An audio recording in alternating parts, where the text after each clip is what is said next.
আমি চৌধুরী রফিকুল আবরার বাড়ল উপদেষ্টা পরিষদের পরিধি।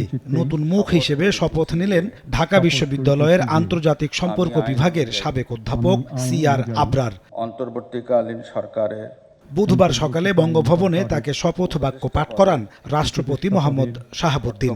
কর্তব্য বিশ্বস্ততা এ সময় প্রধান উপদেষ্টা ডক্টর মোহাম্মদ ইউনূস, অন্যান্য উপদেষ্টা সহ আমন্ত্রিত অতিথিরা উপস্থিত ছিলেন। CR আবরার বাংলাদেশে আটকে পড়া পাকিস্তানি নাগরিক রোহিঙ্গা সংকট নিয়ে কাজ করেছেন। আনুগত্য পোষণ করিব। শপথ গ্রহণ শেষ করেই বঙ্গভবন থেকে সচিবালয়ে চলে যান CR আবরার। সেখানে উপদেষ্টা ওয়াহিদ উদ্দিন মাহমুদের সঙ্গে অংশ নেন সংবাদ সম্মেলনে। এ সময় ওয়াহিদ উদ্দিন বলেন, আগামী 10 মার্চের মধ্যে শতভাগ শিক্ষার্থীর হাতে বই পৌঁছে দেবে সরকার। এই কয়েকদিনের মধ্যে ছাপা হলে যেগুলো বার্ষিক পরীক্ষা আসলে হয় না। কাজেই আমি বলেছিলাম ফেব্রুয়ারি শেষ পর্যন্ত, কিন্তু হয়তো মার্চের 10 তারিখে পর্যন্ত সব জায়গায় যাবে। শাইনি চুলে এখন হবে সব হেয়ারস্টাইল।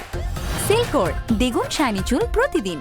পরে সাংবাদিকদের মুখোমুখি হন নতুন শিক্ষা উপদেষ্টা CR আবরার। সবার সহযোগিতায় বৈষম্যহীন সমাজ গঠনে ভূমিকা রাখার প্রত্যয় ব্যক্ত করেন তিনি।